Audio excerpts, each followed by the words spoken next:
La motivation de l'État béninois sur l'initiative plateforme multifonctionnelle est de deux ordres.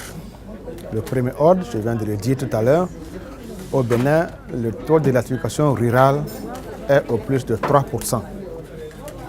Et aujourd'hui, on sait très bien, l'accès aux services énergétiques, selon l'agenda énergie durable pour tous, nous devons aller au moins à 15%. Donc ça veut dire que nous avons un grand retard.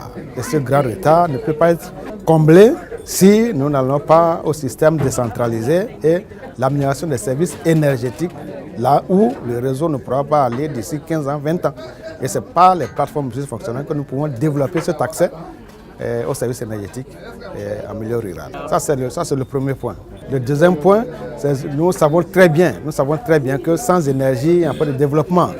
Et avec les plateformes multifonctionnelles, nous voulons bien créer de la valeur ajoutée par rapport aux produits agricoles qui sont en train d'être bazardés au niveau local. Donc, par les plateformes multifonctionnelles, nous entendons améliorer la qualité des produits qui sortiront de là et en même temps augmenter la prospérité au niveau des zones rurales. Donc il y a deux grandes ambitions.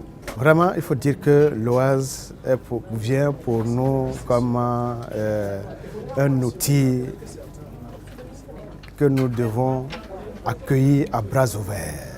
À bras ouverts dans le sens qu'avec l'Oise, nous nous conformons déjà à ce qui se fait au niveau de la CIRO. Nous avons le même langage par rapport au suivi et évaluation pour l'installation de ces plateformes. Ça, c'est un.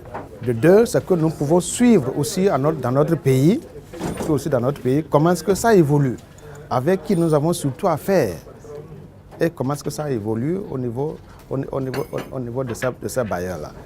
Et de trois, on va voir aussi si nous devons aller aussi vers le e-commerce, si nous pouvons utiliser cet outil pour faire connaître nos produits. Les produits qui se fabriquent au niveau local.